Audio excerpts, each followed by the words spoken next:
Taking responsibility for your feelings is emotional maturity, and it's essential for effective leadership. If you can master this, leadership will be so much more enjoyable for both you and the people you lead. One of the best ways I've found to do this is to practice awareness of your manual.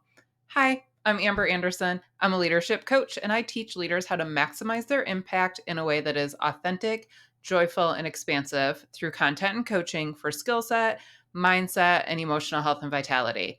The concept I'm sharing with you today has pretty much improved every single relationship I have in my life, professionally and personally. You're going to love it. So let's dive in. I mentioned your manual, and I bet you're wondering what the heck I'm talking about. Well, your manual is essentially the book of rules and expectations you have for how others behave.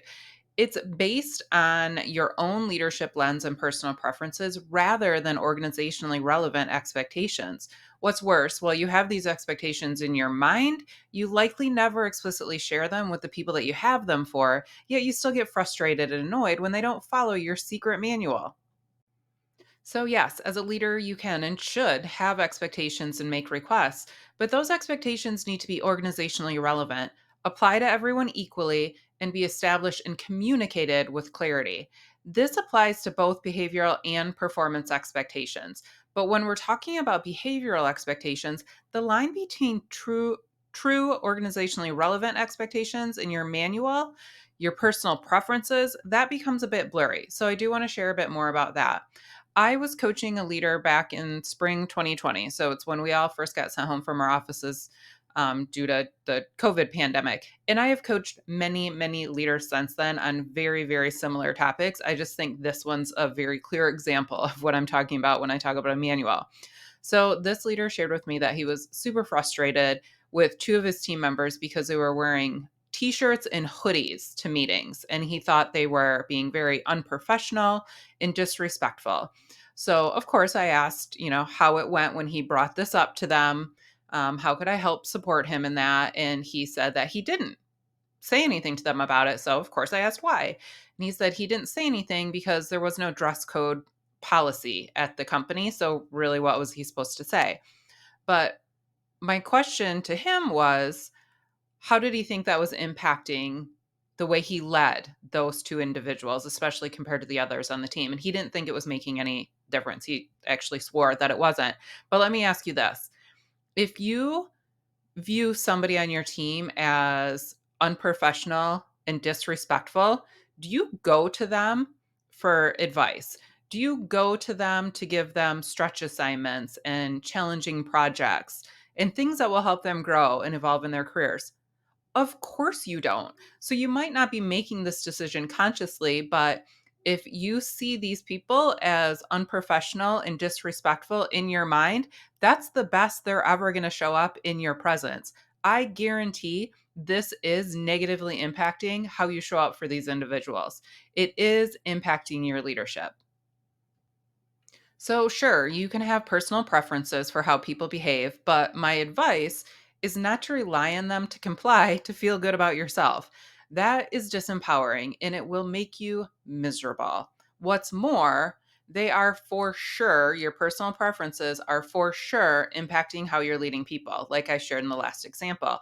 And most often than not in a good way. You will be a much better leader when you clearly establish and communicate organizationally relevant expectations and follow through on consequences if people don't meet those expectations, but do this without mixing emotions up in it. Here's what I really want to say: nobody else is responsible for how you feel. Only you are responsible for how you feel. So if you're annoyed, it's because of the way you're thinking about the people you're annoyed with. How they behave is up to them.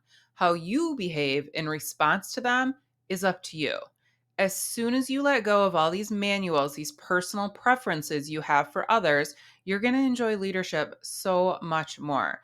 So stop trying to change others to make yourself feel better. It simply doesn't work. Instead, focus on changing yourself from the inside out. Here's an exercise that I know will help. So think of someone who frustrates or annoys you at work. I'm sure you can come up with at least one example. Now, ask yourself, what is the best case scenario? How do you want them to behave? If they behaved this way exactly, what would you think about them? How would you feel? Here's what I want to share. How you think about them and how you feel about them when they're perfectly behaved according to your expectations and your personal preferences is available to you right now.